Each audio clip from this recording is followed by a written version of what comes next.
Dear students, welcome कहती हूँ मैं आपको English basic grammar lesson number 1 में, और वो है पार्ट्स ऑफ स्पीच।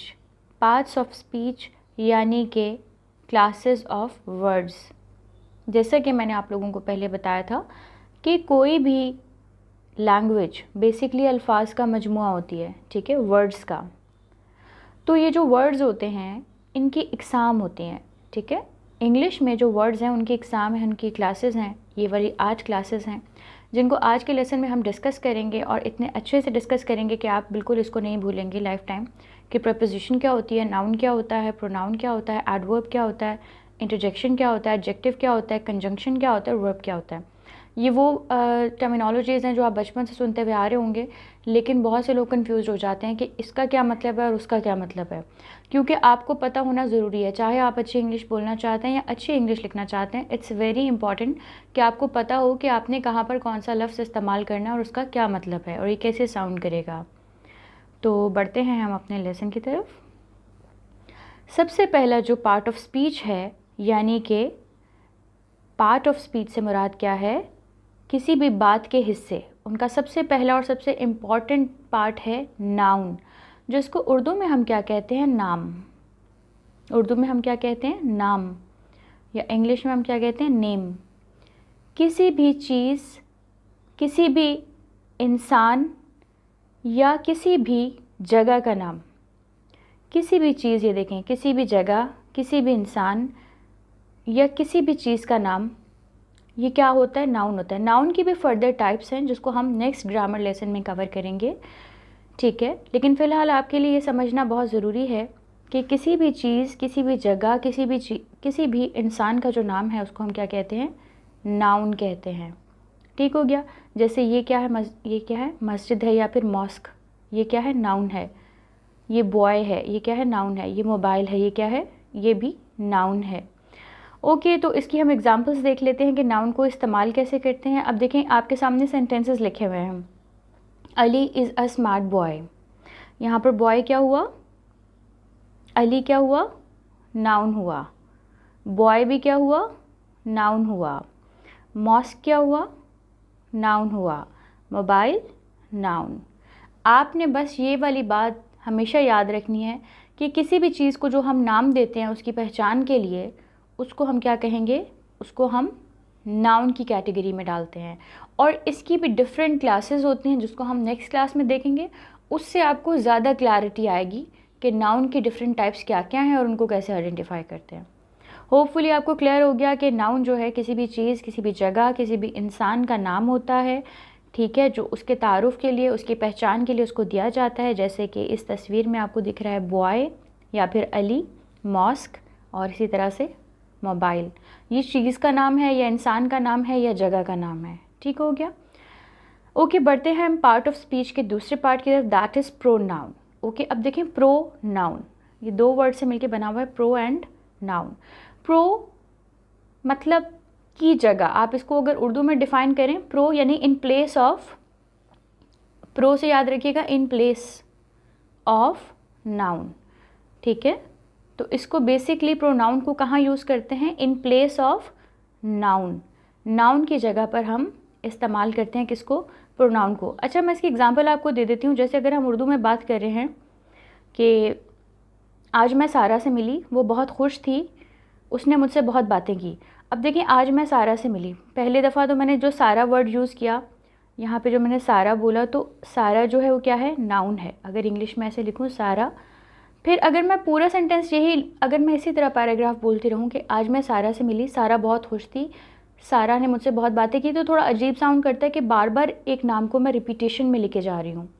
तो बेसिकली हम क्या करते हैं, जब एक दफ़ा नाउन, हमने नाम इस्तेमाल कर लिया, तो अब ज़रूरी नहीं कि हमें उसका फिर हम एक शॉर्ट फॉर्म कह लें, या उसकी जगह पर एक छोटा वर्ड, आसान वर्ड हम यूज़ करते हैं जिसको हम प्रोनाउन कहते हैं। लाइक मेरे केस में जो मैंने भी आपको एग्जांपल दी, दैट सारा, आई मेट सारा टुडे, ठीक है। शी वॉज, उर्दू में जिसको मैं वो कह रही थी उसको हम इंग्लिश में क्या कहते हैं, शी कहते हैं, ठीक है। तो she was so happy, she talked a lot, यानी कि हमने जहाँ जहाँ सारा लगाना था वहाँ वहाँ हमने क्या लगा दिया, शी लगा दिया। तो इसको हम क्या कहते हैं, इस जो शी वर्ड है या ही वर्ड है इसको हम क्या कहते हैं, प्रोनाउन कहते हैं। अब जैसे ये लड़का है, इसको हम इसके लिए हम क्या यूज़ करेंगे, जैसे ये अली है लेट्स से, ठीक है, ये अली है तो हम इसको क्या कहते हैं, इसके लिए हम क्या वर्ड यूज़ करेंगे, प्रोनाउन ही यूज़ करेंगे, ठीक है। अगर हमने अली को या लड़के को रिप्लेस करना है तो ही, और अगर वो मतलब अगर बहुत सारे लोग हैं और उनको हमने कलेक्टिवली कहना है तो उसके लिए हम दे का इस्तेमाल करेंगे। प्रोनाउन को भी फर्दर आपको बताया जाएगा। आज का जो लेसन है वो सिर्फ और सिर्फ आपको एक ओवरऑल एक अंडरस्टैंडिंग देने के लिए है कि ग्रामर के बेसिक कॉन्सेप्ट्स क्या हैं, और आपको एक उनकी बेसिक कमांड होनी चाहिए कि आपको एक नो हाउ देने के लिए, क्योंकि हम स्किमिंग से स्टार्ट करेंगे। पहले हम आपको ऊपर ऊपर का हिस्सा बताएंगे और फिर आहिस्ता आहिस्ता हम डेप्थ में जाएंगे। तो आपने बस इतना याद रखना है कि प्रोनाउन जो है कोई ऐसा लफ्ज़ है जो नाउन की जगह पर इस्तेमाल होता है, जैसे कोई जगह, जैसे कोई इंसान या जैसे कोई चीज़। जगह का मैंने आपको बताया, जगह जैसे मैंने अगर इसकी मैं एग्जांपल आपको ये देती हूँ कि let's say I went to Faisal Mosque, there was a big crowd, ठीक है। अब देखें मैंने पहले कहा I went to Faisal Mosque, Faisal Mosque मैंने पहले जो फैसल मॉस्क का वर्ड यूज़ किया ये क्या है, ये नाउन है, ठीक है। There was a big crowd, अगले जुमले में मैंने ये नहीं कहा कि it was a great crowd in Faisal Mosque, मैंने क्या कहा, मैंने कहा there was a big crowd, यानी कि अब अंडरस्टूड है देयर जो वर्ड मैं यूज़ कर रही हूँ, देयर THERE, ये मैं फैसल मॉस्क के लिए ही यूज़ कर रही हूँ, तो ये क्या है, प्रोनाउन है उस जगह के लिए, ठीक है। उसके बाद जो नेक्स्ट हमारे पास चीज़ आ जाती है वो है चीज़, थिंक। अगर हमने जैसे लेट्स से कि मैं मोबाइल यूज़ कर रही हूँ, अब एग्जांपल्स इसमें देख लेते हैं, प्रोनाउन की एग्जांपल हम देख लेते हैं। जैसे अगर मैंने कहना है Ali is a smart boy, ये थोड़ी आसान एग्जांपल्स हैं, इससे आपको अच्छे से समझ आ जाएगा। Ali is a smart boy, तो यहाँ पे अली क्या था, नाउन था। अब अगर इसी को मैंने कहना हो कि he is a smart boy, वो एक स्मार्ट लड़का है, ठीक है, तो हम यहाँ पे जो वर्ड यूज़ करें ही वो क्या है, प्रोनाउन है, ही क्या है, प्रोनाउन है। इसी तरह से आई वेंट टू मॉस्क, मैं मस्जिद गया, ठीक है, आई वेंट देयर, मैं वहाँ गया, ठीक हो गया। मॉस्क की जगह मैंने देयर लगा दिया। जब ऑब्वियसली एक लंबी कॉन्वर्सेशन में बात हो रही होती है तो हम प्रोनाउन का इस्तेमाल करते हैं, जैसा मैंने आपको पहले बताया, आपने भूलना नहीं है। उसके बाद फिर I am using mobile, mobile यहाँ पर क्या है, नाउन है, जैसा कि मॉस्क नाउन था, जैसा कि अली नाउन था, इसी तरह से मॉस्क और मोबाइल यहाँ पर क्या है, नाउन है। और मोबाइल की जगह हम कैसे प्रोनाउन यूज़ कर सकते हैं, I am using it. Let's say आप मोबाइल यूज़ कर रहे हैं, कोई आपके कमरे में आता है और आपसे पूछता है आप क्या कर रहे हो, तो आप ये भी कह सकते हो I am using mobile, let's say अगर आप मोबाइल यूज़ कर रहे हो, या आप ये भी आप मोबाइल दिखा के कह सकते हो आई एम यूजिंग इट, ठीक है। तो जो इट वर्ड यूज़ कर रहे हो आप बेजान चीज़ों के लिए, इसको क्या कहेंगे, प्रोनाउन कहेंगे। तो प्रोनाउन जो होता है बेसिकली आपने याद रखना है, इसको मैं सम अप करूँगी, प्रोनाउन वो वर्ड है, वो लफ्ज़ है जो आप किसी ऐसे लफ्ज़ की जगह इस्तेमाल करते हैं जो किसी चीज़ का प्रॉपर नाम होता है या नाउन होता है। होपफुली आपको क्लियर हो गया। चलते हैं हम अपने नेक्स्ट पार्ट ऑफ स्पीच की तरफ, एंड दैट इज़ वर्ब।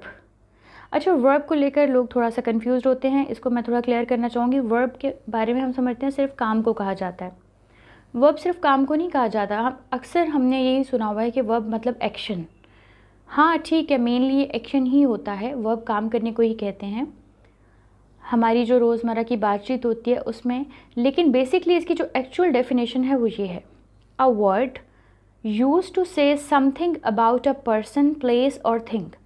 अब देखें, जब हम कोई बात करते हैं, एक तो हमने पहला जो हमने कवर किया वो क्या था, नाउन, उसके बाद हमने कवर किया प्रोनाउन, यानी पहले हमने चीज़ों के नाम के बारे में डिस्कस किया, फिर हमने डिस्कस किया कि अगर उनके नाम की बजाय शॉर्ट फॉर्म में बोलना है तो प्रोनाउन यूज़ करते हैं।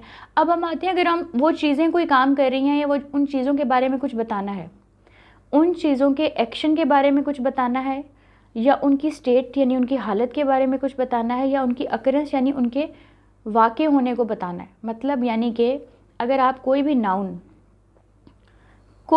यानी कोई भी जगह, कोई भी इंसान या कोई भी चीज़, उसके बारे में स्पेसिफाई करना चाहते हैं, डिटेल बता रहे हैं, तो जो डिटेल आप बताते हैं वो किस वर्ड के सहारे से बताते हैं, वो आप बताते हैं वर्ब के ज़रिए से, ठीक है। लाइक अब मैं आपको एग्जांपल देती हूँ, अली इज़ लाफिंग। एक एग्जांपल नंबर 1 आपके सामने दिख रही होगी आपको, अली इज़ लाफिंग। अब यहाँ पे क्या है, अली एक काम कर रहा है, एक्शन कर रहा है, लाफिंग हंसना क्या है, एक एक्शन है, एक डूइंग है, तो इसको यहाँ पे लाफिंग क्या हो जाएगा, वर्ब हो जाएगा। क्या हो जाएगा, वर्ब हो जाएगा, क्योंकि ये किसी पर्सन की या किसी इंसान की डूइंग को, इंसान की एक्शन को जो है वो प्रेजेंट कर रहा है। ठीक हो गया, तो लाफिंग क्या हो गया, वर्ब हो गया। ये इसकी टाइप ऑफ वर्ड क्या हुई, वर्ब हुई। उसके बाद जो सेकंड चीज़ है वो है स्टेट। स्टेट क्या होती है, किसी भी चीज़ की हालत। अगर हम उर्दू में कहें तो उसको हम क्या कहते हैं, हालत या फिर बीइंग, किसी चीज़ का होना। ठीक है, तो अगर हम यहाँ पे सेंटेंस आपके सामने लिखा हुआ है, that is Karachi is a big city. Like अब मैं किसी चीज़ की कैफियत बता रही हूँ, that Karachi is a big city, तो अब मैं कराची को एक्सप्लेन कर रही हूँ। ठीक हो गया, तो ये भी क्या है, वर्ब है। उसके बाद थर्ड चीज़ आती है अकरेंस। अकरेंस क्या होती है, किसी चीज़ का वकू होना। उर्दू में अगर हम वर्ड कहते हैं वाक़ई होना किसी चीज़ का, ठीक है, किसी चीज़ का वाक़ई होना। लाइक अगर हम किसी चीज़ के बारे में बता रहे हैं, इंडिकेट करें, like India is adjacent to Pakistan, तो यहाँ पे एडजेसेंट जो है वो क्या है, वर्ब है। मतलब हम क्या बता रहे हैं, किसी चीज़ का वाक़ई होना, लाइक इंडिया का वाक़ई होना बता रहे हैं कि वो कहाँ है। तो बेसिकली वर्ब इंडिकेट्स, आपने याद रखना है, वर्ब जो है इसको मैंने बहुत डेप्थ में समझाने की कोशिश की है, लेकिन आप थोड़ा सा बस इतना याद रखें कि अगर कोई भी चीज़ है या कोई भी जगह है या कोई भी इंसान है, तो उसका एक्शन को बयान करना या उसके होने को बयान करना या उसकी पर्सनालिटी जो भी कर रही है, एग्जिस्ट जिस तरह कर रही है, उसको किसी भी वे में एक्सप्लेन करने को वर्ब कहते हैं। कुछ एग्जांपल्स मैंने आपके सामने रखी थी। ऑब्वियसली वर्ब को भी हम बहुत ज़्यादा डिटेल में डिस्कस करेंगे। ठीक है, इसकी वर्ब की 3 फॉर्म्स होती हैं, पास्ट, प्रेजेंट एंड फ्यूचर, तो इसको भी हम डिस्कस करेंगे। टेंसेस पूरे सीखेंगे आहिस्ता आहिस्ता, लेकिन आप लोगों ने आज के लिए सिर्फ इतना याद रखना है कि वर्ब किसी भी चीज़, किसी भी इंसान या किसी भी जगह के वाक़ई होने, उसके काम करने या उसके कह लें कि उसकी स्टेट को कहते हैं, उसकी हालत को कहते हैं, उसकी हालत को बयान करने को कहते हैं। होपफुली वर्ब आपको क्लियर हो गया। अभी तक हमने 3 चीज़ें क्लियर की हैं, दैट इज़ नाउन, किसी चीज़, जगह या इंसान का नाम। प्रोनाउन, किसी चीज़, जगह या इंसान के नाम की जगह इस्तेमाल होने वाला छोटा सा लफ्ज़। उसके बाद हमने तीसरा जो हमने डिस्कस किया वो क्या है, वर्ब, यानी कि किसी चीज़, जगह और नाम की प्रेजेंस को एक्सप्लेन करने वाला कि वो क्या कर रही है, उसको हम क्या कहेंगे, हम उसको कहेंगे वर्ब। तो अब हम मूव करेंगे 4th पार्ट ऑफ स्पीच की तरफ, दैट इज़ एडवर्ब। एडवर्ब आपको देखें नाम से ही जाहिर हो रहा है, एडवर्ब ये 2 वर्ड से मिलके बना हुआ है। वर्ब वही जो अभी मैंने एक्सप्लेन किया, और एड मतलब एक्स्ट्रा, एड हम कहते हैं ना एक्स्ट्रा, प्लस। तो अब इसको आप समझें, a word used to add something to the meaning of a verb, an adjective और एन अदर एडवर्ब। अच्छा, इसमें अब इसको गौर से देखें। अ वर्ड एक ऐसा लफ्ज़ जो इस्तेमाल किया जाता है वर्ब के या फिर एडजेक्टिव के या फिर दूसरे एडवर्ब के मीनिंग में मीनिंग ऐड करने के लिए। अच्छा, अब इसमें कंफ्यूज मत हो, गौर से समझे। मैंने आपको पिछले एग्जाम्पल में क्या समझाया था, वर्ब क्या है, वर्ब के बारे में उसको थोड़ा सा आप रिफ्लेक्ट करें। वर्ब के बारे में मैंने आपको बताया था, किसी भी इंसान, किसी भी चीज़ या किसी भी जगह के होने करने को बयान किया जाता है। अब अगर उसी होने या करने को, अगर उसमें मुझे कुछ ऐड करना है, उसको थोड़ा सा स्पेसिफाई करना है, थोड़ा ज़ोर देना है, तो फिर मैं किस चीज़ का इस्तेमाल करूँगी, एडवर्ब। वर्ब के साथ हम कुछ वर्ड यूज़ करते हैं चीज़ों पे ज़ोर डालने के लिए या चीज़ों को ज़्यादा ज़ोर से एक्सप्लेन करने के लिए। एग्जाम्पल आपके सामने मौजूद है कि जैसे ही सॉल्व्ड द सम, यहाँ पर एक सेंटेंस लिखा है, उसने सवाल हल किया। अब देखें यहाँ पर क्या है, ही क्या है, प्रोनाउन है, ये तो आप समझ गए होंगे, नाउन की जगह इस्तेमाल हो रहा है। सॉल्व्ड क्या है, यहाँ पे वर्ब है, यानी काम है। ये बता रहा है कि ही यानी वो लड़का क्या कर रहा है, उसके होने को बता रहा है। ठीक है, सम क्या है, यहाँ पे नाउन कह लें इसको, नाउन ये किसी चीज़ का नाम है ना, क्वेश्चन का नाम है। उसके बाद जो है, अब क्विकली क्या है, यहाँ पे क्विकली क्या है, ये सॉल्व्ड को हेल्प आउट कर रहा है। इधर देखें, ये क्या कर रहा है, बेसिकली ये सॉल्व्ड को हेल्प आउट कर रहा है, यानी कि ही सॉल्व द सम क्विकली, यानी कि सॉल्व किया। कैसे सॉल्व किया, मतलब सॉल्व कैसे किया, जल्दी से किया। इसका ऑपोजिट ये भी हो सकता था, ही सॉल्व द सम स्लोली, बहुत आहिस्ता से सॉल्व किया था। तो जो किसी भी वर्ब की नेचर को एक्सप्लेन कर रहा होता है उसको हम क्या कहते हैं, उसको हम कहते हैं एडवर्ब। क्या कहते हैं, एडवर्ब। अच्छा, अब हम इसकी डिफरेंट फर्दर एग्जांपल हम देखेंगे। इसकी जो दूसरी एग्जांपल हमारे पास है उसमें आपको ज़्यादा अच्छे से क्लियर हो जाएगा। अगर हम एडजेक्टिव के केस में देखें, एडजेक्टिव होते हैं किसी चीज़ की खूबी, इसको मैं आपको आगे बताती हूँ, तो बस आप इतना याद रखें, एडजेक्टिव कहते हैं किसी भी चीज़ की खूबी, क्वालिटी, ठीक है, अच्छी या बुरी। तो अगर हमें एडजेक्टिव के अंदर एडवर्ब यूज़ करना है तो हम कैसे यूज़ करते हैं, इसको आप देखें, इसको समझें। इसको हम ऐसे यूज़ करेंगे, आपके सामने एग्जाम्पल दी गई है और एग्जाम्पल आपके सामने क्या है, the flower is very beautiful. Beautiful, देखें फ्लावर यहाँ पे क्या नाउन है, ठीक है। द वगैरह को हम डिस्कस करेंगे, आर्टिकल का एक अलग से चैप्टर होगा, उसको आप इग्नोर रखें। ब्यूटीफुल यहाँ पे क्या है, खूबी है, क्वालिटी है, फूल की क्वालिटी है, फ्लावर की क्या है, क्वालिटी है, ब्यूटीफुल। लेकिन अब अगर आप यहाँ पे देखें तो आपको यहाँ पे एक वर्ड एडिशनल नज़र आ रहा है, that is very, very beautiful. हम ये भी कह सकते थे द फ्लावर इज़ ब्यूटीफुल, कि फूल खूबसूरत है, लेकिन हम जो एम्फसाइज़ कर रहे हैं और वेरी का वर्ड यूज़ कर रहे हैं, इसका मतलब ये है कि हम बताना चाह रहे हैं ज़ोर देके कि वो बहुत ही खूबसूरत है, ठीक है। तो जब हम एडजेक्टिव के अंदर ज़ोर डालना चाहते हैं तो हम, या उसको एडजेक्टिव को हम ज़्यादा वो करना चाहते हैं, कह लें कि एम्पलीफाई करना चाहते हैं उसको, या एम्फसाइज़ करना चाहते हैं, ठीक है, तो हम क्या करते हैं, उसमें भी एडवर्ब लगाते हैं, जैसा कि वेरी, ठीक है। आपने ये बात याद रखनी है। अब हम आते हैं तीसरी एग्जाम्पल की तरफ, जो है तीसरी एग्जाम्पल है, अगर हम एडवर्ब को इन केस यूज़ करते हैं, she pronounce the word quite correctly. देखें 3 स्टेट्स मैंने आपको बताई थी कि एडवर्ब वो चीज़ होती है, वो लफ्ज़ होता है जिसको हम या तो वर्ब को की मीनिंग ऐड करने के लिए यूज़ करते हैं, वर्ब के साथ मीनिंग ऐड करने के लिए, या फिर एडजेक्टिव के साथ मीनिंग ऐड करने के लिए, या फिर दूसरे एडवर्ब के साथ मीनिंग ऐड करने के लिए। तो वर्ब के साथ मीनिंग ऐड कैसे हुई थी कि वो उसने सॉल्व किया क्विकली, समझ आ गया। एडजेक्टिव के साथ कैसे हुई थी, ब्यूटीफुल एडजेक्टिव था, उसके साथ हो गया, कनेक्ट हो गया। अब लास्ट हम आ जाते हैं, एडवर्ब के साथ भी एडवर्ब यूज़ हो जाता है, यानी एडवर्ब के साथ भी एडवर्ब यूज़ हो जाता है। अब उसकी एग्जांपल जो है वो आपको लास्ट एग्जांपल दिख रही है। अब देखें लास्ट एग्जांपल में एडवर्ब में आपको दिख रहा है, she pronounced the word quite correctly. अब देखें इसमें शी क्या है, प्रोनाउन है, आपको पता चल गया प्रोनाउंस क्या है, प्रोनाउंस किया उसने, ये उसकी डूइंग है, उसका एक्शन है, तो ये क्या हुआ, वर्ब हुआ, क्लियर होगा आपको, ठीक है। उसके बाद आ गया द वर्ड, चलें ये नाउन हो गया वर्ड। अब ये करेक्टली क्या हो गया, करेक्टली आपके पास क्या चीज़ आ गई है, यानी कि एडवर्ब आ गया। जैसे कि आपने ऊपर देखा था कि सॉल्व द सम क्विकली, यानी कि सॉल्व किया तेज़ी से, तो ये यहाँ पे क्विकली क्या था, एडवर्ब था। अब यहाँ पे प्रोनाउंस किया करेक्टली, करेक्टली यहाँ पे क्या है, एडवर्ब है, ठीक है।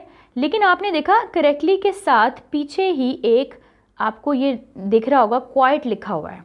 क्या लिखा हुआ है, क्वाइट। करेक्टली के पीछे ही एक वर्ड ऐड हुआ हुआ है, दैट इज़ क्वाइट। तो ये हमारे पास क्या होता है, ये भी एडवर्ब ही है।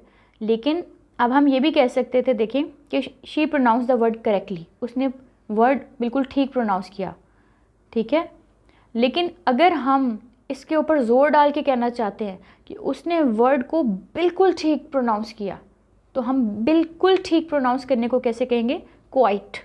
उर्दू में हम ये वर्ड यूज़ करते हैं बिल्कुल, यानी कि बिल्कुल एक्यूरेट। तो जहाँ हमने ज़ोर डालना है वहाँ पे हम एडवर्ब को भी एडवर्ब के साथ क्या कर सकते हैं, मिला सकते हैं। होपफुली ये क्लियर हो रहा है आपको कि किस तरीके से एडवर्ब जो है वो वर्ब के साथ ऐड हो सकता है, एडजेक्टिव के साथ ऐड हो सकता है, और एडवर्ब के साथ ऐड हो सकता है। वर्ब के साथ ऐसे ऐड हुआ, सॉल्व के साथ क्विकली, एडजेक्टिव के साथ ब्यूटीफुल के साथ वेरी, ठीक है, और एडवर्ब में करेक्टली के साथ क्वाइट।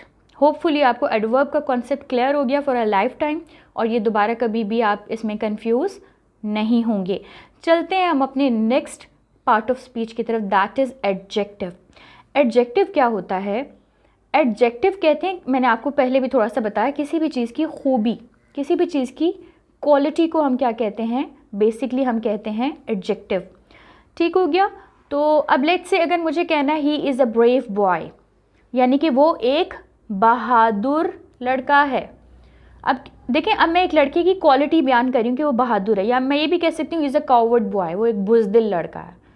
तो ये दोनों क्या है, अच्छी या बुरी क्वालिटीज़, ये क्या होती हैं, एडजेक्टिव। ये बहुत आसान है आपको याद रखना, ठीक है। और इसी तरीके से अगर मैंने बताना हो कि एग्जैक्टली नाउन के साथ, देखें अब इसके अंदर दो चीज़ें होती हैं।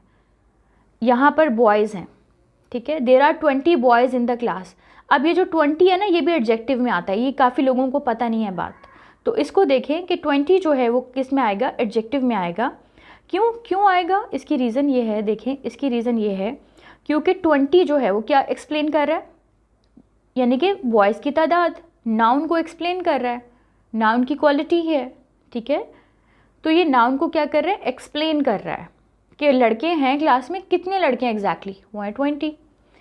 तो बेसिकली एडजेक्टिव कहते हैं किसी भी चीज़, किसी भी इंसान, किसी भी जगह की क्वालिटी को, उसकी खूबी को, ठीक हो गया। और ये आपके लिए याद रखना बहुत आसान है। बढ़ते हैं हम नेक्स्ट पार्ट ऑफ स्पीच की तरफ, दैट इज़ इंटरजेक्शन। इंटरजेक्शन ये बहुत मज़े की चीज़ है, आप भूलेंगे नहीं कभी भी। It is a meaningless word, ये बेमायने अल्फाज होते हैं, that expresses some sudden feelings. वो मीनिंगलेस वर्ड्स जो हमारे मुंह से बेइख्तियार निकल आते हैं, उनको हम क्या कहते हैं, इंटरजेक्शन। इनका कोई मतलब नहीं होता। लाइक इस एग्जाम्पल में अगर हम देखें तो यहाँ पर हमारे पास क्या है, hurrah, I won the prize. Hurrah का क्या मतलब है, it's just an expression of joy, आप सिर्फ और सिर्फ अपनी खुशी को एक्सप्रेस कर रहे हो, ठीक हो गया। इसी तरह अल्लास, शी इज़ डाइड, अफसोस हुआ कि वो मर गई। तो अब ये जो अल्लास है, ये जो हुर्रा है, इसके कोई मतलब हैं, नो। इसी तरह से आपको एकदम से चोट लगती है, बोलते हैं आउच, यहाँ आप क्या यूज़ करते हो, वर्ड आउच। उसका क्या मतलब, उसका कोई मतलब नहीं है, बस आपके मुंह से एकदम से निकल जाती है, आह निकल जाती है।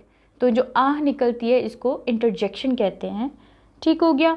होपफुली आपको याद रहेगा। उसके बाद हम बढ़ते हैं नेक्स्ट कैटेगरी की तरफ वर्ड्स की, जो है कंजंक्शन। जो क्या है, कंजंक्शन, ये बहुत इंपॉर्टेंट है, यहाँ बहुत से लोग गलती करते हैं। ये वो लफ्ज़ है जो दो जुमलों या दो लफ्ज़ों को मिलाने के लिए इस्तेमाल होता है। दो लफ्ज़ों या दो जुमलों को मिलाने के लिए जो वर्ड इस्तेमाल होता है वो क्या है, कंजंक्शन। जो राब्ता कायम करता है, रब्त कायम करता है, उसको हम क्या कहते हैं, कंजंक्शन कहते हैं। Like Ali and Ahmad are cousins, 2 and 2 make 4, I tried my best to reach but missed the train। अब आप इसमें देखें, इस एग्जाम्पल में मैं आपको क्लियर करती हूँ कि देखें किस तरह से। पहली एग्जाम्पल में Ali and Ahmad are cousins, ये दो नाउन है, ये दो क्या हैं, नाउन है। इन दोनों को कौन सा वर्ड मिला रहा है, and, Ali and Ahmad are cousins. इसी तरीके से अब जो दूसरी एग्जाम्पल है 2 and 2 make 4, 2 and 2, इसमें भी क्या है, एंड क्या है, कंजंक्शन है। ऊपर भी एंड क्या था, कंजंक्शन था, क्योंकि ये दो नामों को मिला रहा है। उसके बाद जो लास्ट एग्जाम्पल है उसमें देखें, I tried my best to reach, मैंने पहुंचने की बहुत कोशिश की, बट, लेकिन, मिस द फ्लाइट, मैंने फ़्लाइट को मिस कर दिया। अब ये दो सेंटेंसेस हैं, पहला सेंटेंस है I tried my best to reach, दूसरा है मिस द फ्लाइट। अब इसको मिलाने के लिए, इसको सेंस देने के लिए अब हमें बीच में एक वर्ड ऐड करना पड़ रहा है, दैट इज़ बट, लेकिन, ताहम, हत्ता के, उर्दू में जो हम यूज़ करते हैं, यहाँ तक के, जब के। तो ऐसे तमाम सेंटेंसेस, ऐसे तमाम अल्फाज जो कि मीनिंग ऐड करते हैं, जो दो वर्ड्स को मिलाते हैं, उनमें रब्त कायम करते हैं, या दो सेंटेंसेस के दरमियान में रब्त कायम करते हैं, उनको हम क्या कहेंगे, उनको हम कहेंगे कंजंक्शन।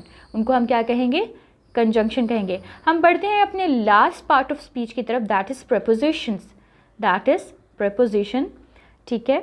प्रेपोजिशन क्या होती है, इसमें भी बहुत से लोग कंफ्यूज होते हैं। इसको हम आहिस्ता आहिस्ता ग्रेजुअली सीखेंगे। बहुत सारी प्रेपोजिशंस, बहुत सारी फ्रेजेस जो हमारी डेली लाइफ में यूज़ होती हैं, क्योंकि एक ऑफ और एक ऑन के डिफरेंस से, ये जो ऑफ और ऑन छोटे छोटे वर्ड आप लोग यूज़ करते हैं, इनसे पूरी बात का मतलब उलट जाता है, बिल्कुल पलट जाता है, आप इमेजिन भी नहीं कर सकते। इसलिए फिर हमें डर होता है कि लोग हमें रिडिक्यूल करेंगे कि हमें पता नहीं ऑफ लगाना है, ऑन लगाना है, इनटू लगाना है, ओवर लगाना है, हमें इस लफ्ज़ के साथ क्या लगाना है। तो हमने जो सुना सुनाया होता है हम वही बोलते हैं, इसीलिए हमें ख़ुद पे कॉन्फिडेंस नहीं होता, क्योंकि हमें सही से पता नहीं होता।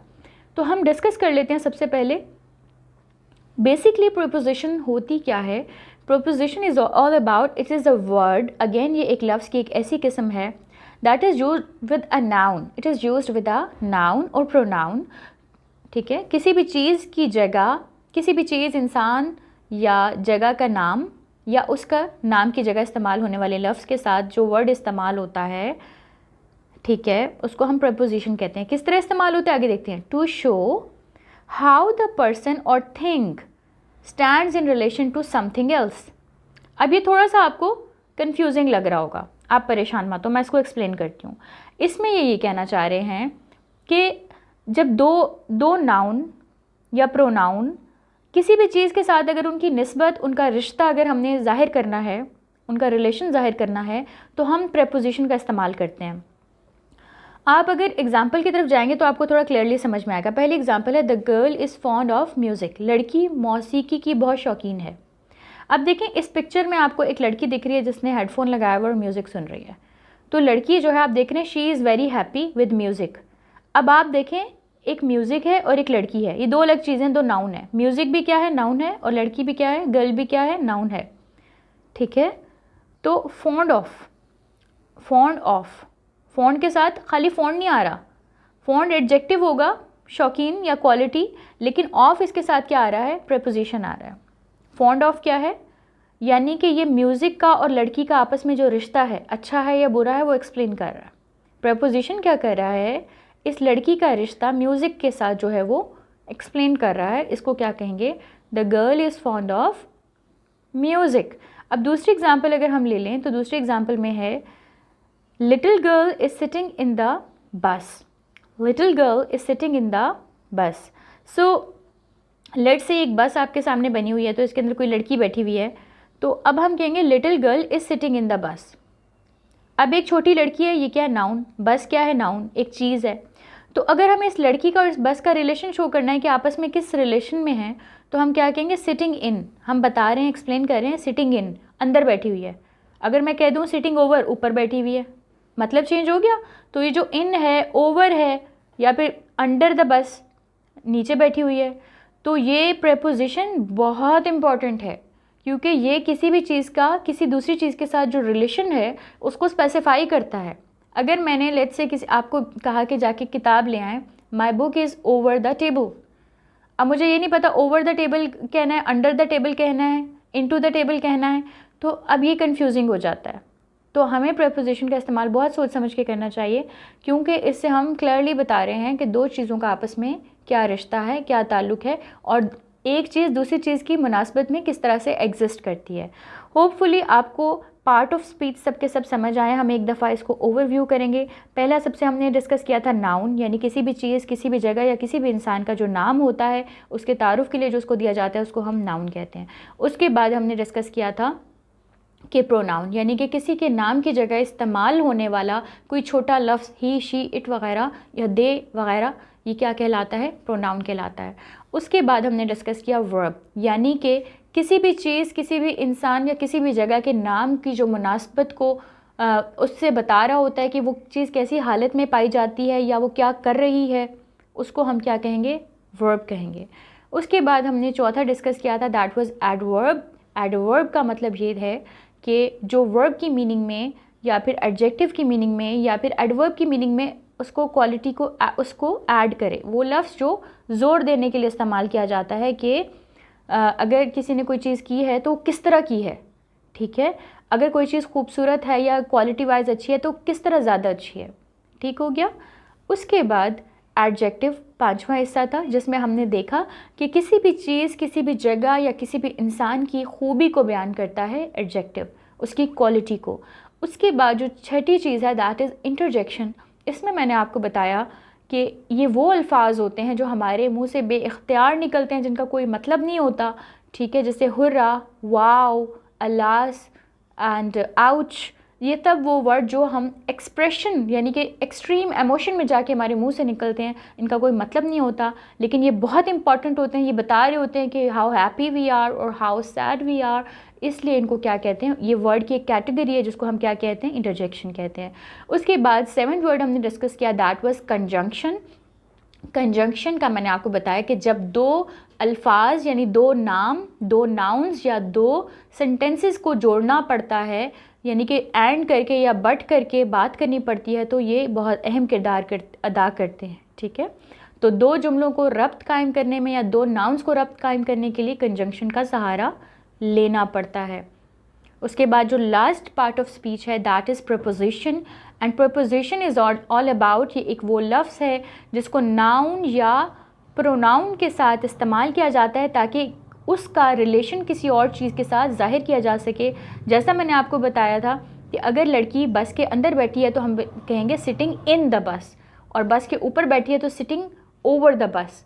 ठीक हो गया। तो यानी कि जो ये बहुत इंपॉर्टेंट है छोटे छोटे वर्ड्स इन और ऑफ वगैरह, इनका सही इस्तेमाल हम ग्रेजुअली ग्रामर के बाकी लेसन्स में जो आने वाले अपकमिंग लेसन्स हैं उनमें सीखेंगे।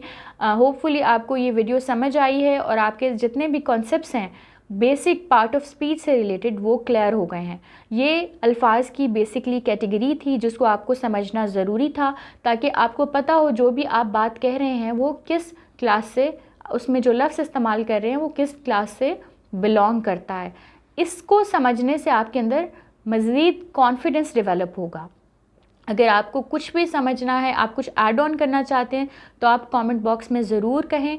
और आप सब जो मुझे सुन रहे हैं कमेंट बॉक्स में हर कैटेगरी की एक एक एग्ज़ाम्पल लिखें, यानी एक एग्ज़ाम्पल वर्ब की लिखें, एक एडवर्ब की लिखें।